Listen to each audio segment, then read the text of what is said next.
ജില്ലയെ നടുക്കിയ നെല്ലിയമ്പം ഇരട്ട കൊലപാതക കേസിൽ പ്രതി അർജുന് വധശിക്ഷ വിധിച്ചതറിഞ്ഞതോടെ ഏറെ സന്തോഷത്തിലാണ് നാട്ടുകാരും ബന്ധുക്കളും.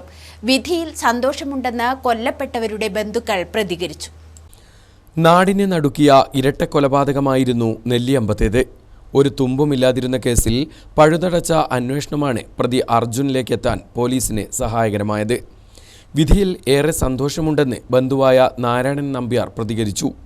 ഇത് മറ്റുള്ളവർക്ക് ഒരു പാഠമാണെന്നും അദ്ദേഹം പറഞ്ഞു. അതിനിഷ്ഠൂരമായി പ്രതി അർജുൻ കൊല നടത്തി. വളരെ ഖേദകരം തന്നെ ഖേദകരിക്കും പറഞ്ഞ തീരാതെ വിഷമുള്ള ഒരവസ്ഥയാണ്. ആ പ്രതിക്ക് അർഹമായ ശിക്ഷ ബഹുമാനപ്പെട്ട കോടതിയിൽ നിന്നുണ്ടായതിൽ വളരെ സന്തോഷമുണ്ട്. കാരണം ഇത് മറ്റുള്ളവർക്കും ഒരു പാഠം ആയിരിക്കേണ്ടതാണ്. പ്രതിക്ക് അർഹിക്കുന്ന ശിക്ഷയാണ് ലഭിച്ചത്. അതിക്രൂരമായാണ് ഇരുവരെയും പ്രതി കൊലപ്പെടുത്തിയത്. കൊല്ലപ്പെട്ട കേശവൻ മാസ്റ്ററുടെ ഭാര്യ സഹോദരനായ നാരായണൻ നമ്പ്യാർ പ്രതികരിച്ചു. News bureau, Panamaram.